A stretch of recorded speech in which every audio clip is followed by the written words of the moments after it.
E aí galera, beleza? Boa noite, 12 de maio de 2020. O dia foi bem agitado, né? Afinal de contas, nós tivemos hoje a gravação do famoso vídeo da reunião do dia 22 ou 24 de abril, na qual o Moro alega que foi pressionado pelo Bolsonaro, né, para estabelecer uma interferência do presidente sobre a Polícia Federal. A gente vai falar disso, iremos falar também sobre o decreto do governo do presidente Jair Bolsonaro sobre colocar academias e salão de beleza e barbeiros como serviços essenciais. A gente vai falar também sobre isso. E vamos falar também da radicalização do toque de recolher em duas cidades aqui na Bahia, né, devido ao avanço do Covid-19, da doença do Covid-19, estabelecida pelo vírus SARS, né? Então nós vamos falar também um pouco sobre isso, beleza?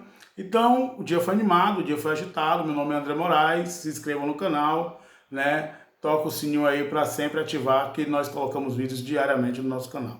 Bem, vamos iniciar falando sobre o decreto do governo, né? O decreto do governo estabeleceu que salões de beleza, barbearias e academias seriam colocados como trabalho essencial e automaticamente deveria começar a abrir a partir de hoje, né? Só que existe uma determinação do STF, do Supremo Tribunal Federal, que essas decisões, né, devem ser feitas pelos governadores e pelos prefeitos, pois entende-se que por estar mais presente nas cidades e próximo à população, os governadores e os prefeitos têm mais noção do que realmente pode vir a ser mais essencial, pode vir a abrir ou não, né? Se você observar, os trabalhos essenciais eles foram iniciados com a ideia da saúde e da alimentação. Foi se flexibilizando algumas coisas e na visão do presidente ele banaliza, ele busca fazer com que todos os serviços sejam essenciais para que praticamente voltemos à normalidade, que é a proposta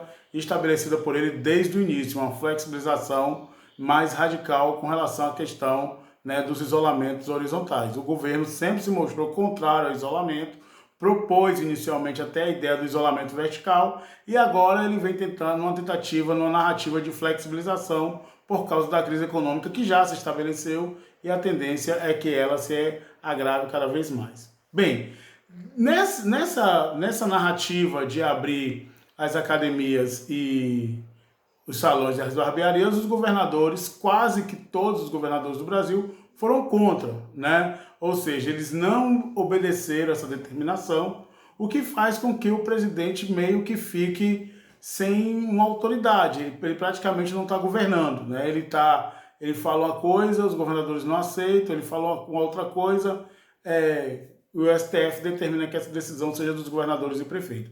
Dessa vez, acho que ele pretende uma ideia de reagir. Qual seria a reação dele? Pedir à AGU, né, que entre contra os governadores que não obedecer esse decreto. De antemão, a AGU vai ter um trabalho muito grande, afinal de contas, os governadores e os prefeitos estão respaldados pelo STF. Né? Ao meu ver, apesar de toda a importância dos salões de beleza e das barbearias, eu não considero nesse momento de pandemia como serviço essencial. Afinal de contas, nós podemos muito bem, se alguém tiver interesse, entrar em contato para alguma pessoa vir em sua casa, o que já também não é lá seguir as determinações do Ministério da Saúde e da OMS, mas se alguém tiver com muita necessidade de um salão de beleza, de fazer uma unha, de cortar o cabelo, enfim, cobrir as raízes, né, que já estão ficando um pouco diferentes, você pode solicitar a presença de um profissional da área em sua casa. Eu acho que isso solucionaria esse problema. Por outro lado, as academias, aí sim eu vejo com maior preocupação ainda, né, porque é um ambiente de aglomeração. Imagine se abrir uma academia agora, né, a quantidade de pessoas que estão, né, em casa só se alimentando, só tomando refrigerante, enfim, né, pode ser que exista uma correria para as academias, até mesmo com o intuito de melhorar a saúde para combater aí, possivelmente o Covid, mas essa aglomeração na academia não seria interessante, né? Muitos pesos, aquelas partes de ferro que todo mundo coloca a mão, o processo de higienização seria um tanto quanto complicado, né? Eu acho que abrir nesse momento, quando hoje, por exemplo, nós temos um noticiário de 800 óbitos né, um número razoavelmente grande, quando o Covid está chegando a pessoas próximas. Eu tenho hoje um amigo, irmão, que está com a irmã, com o cunhado, e os pais estão dando alguns sinais. Então, a doença está se aproximando das pessoas, né? Antigamente a gente não conhecia ninguém, depois conhecia alguém lá no bairro tal. Hoje a gente já tem pessoas próximas passando por essa situação, que é muito preocupante. Então não é o momento para flexibilizar, né?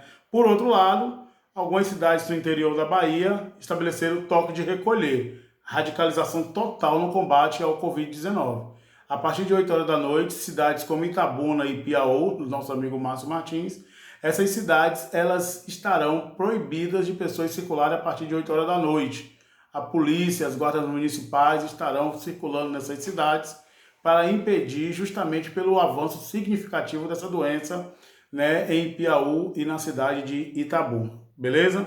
Mas a grande novidade do dia, sem sombra de dúvida, foram os vídeos da reunião do dia 22 ou 24 de abril, não sei bem a data, no qual o Moro alega que nessa reunião tem a prova que Bolsonaro pressionou para a intervenção da Polícia Federal, né, que exigia a saída do Valejo para que ele indicasse o Ramagem como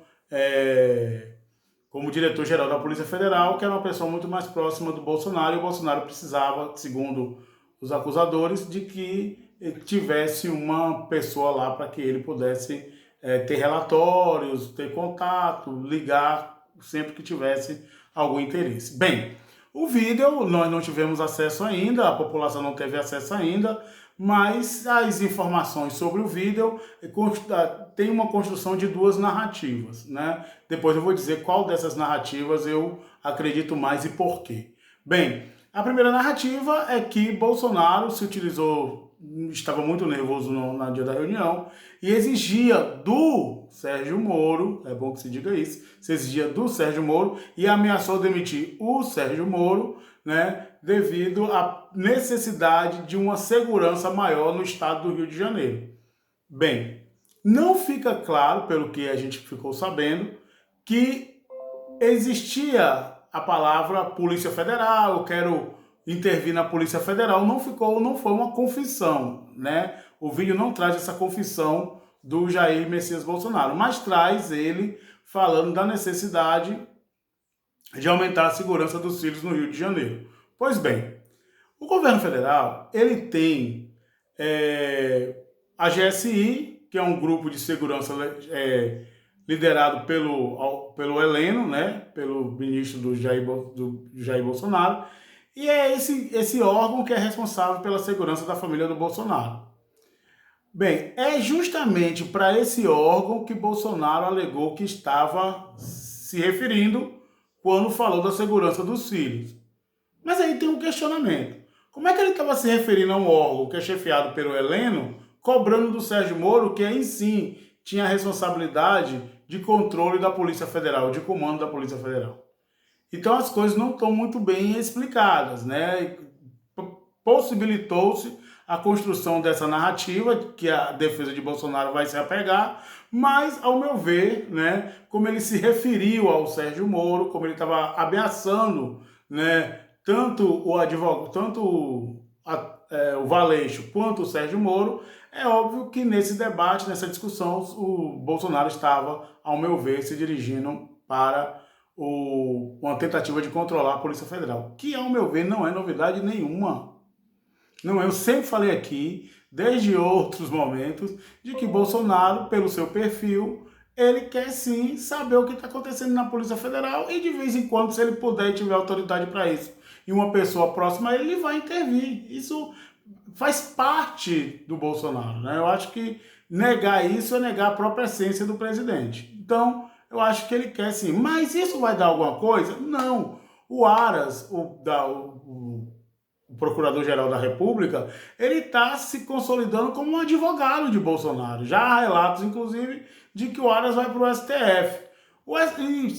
Vamos dizer, o STF vai dar vazão a essas acusações? Também eu não acredito. O Toffolo é outro que está de braços dados com o Bolsonaro já há algum tempo. Então, o Bolsonaro não vai sofrer impeachment, né? Se aproximou do Centrão, tem apoio popular. Enfim, isso quer dizer que não vai dar em nada? Não é que não vai dar em nada. Isso vai ser uma construção de desgaste, mais um desgaste político de Bolsonaro. E já são dezenas de desgastes, sem falar da sua atuação, e aí não tem como negar, pífia, né, sobre o combate ao Covid-19. Então, pífia que ele está anulado nesse processo, né? A gente não vê a participação efetiva do Bolsonaro nesse combate ao Covid-19, mais uma vez eu digo porque ele também não acredita. Ele não vê o vírus como uma grande ameaça. Os números estão aí, né? E cada vez que esses números aumentam, a sua popularidade, ela faz o quê? Ela cai, como deu hoje na última pesquisa da CNT. E isso acontece por quê? Porque, por um lado, a população está apavorada, por outro, ele anda passeio de jet ski, por outro, ele desafia dizendo que vai fazer churrasco.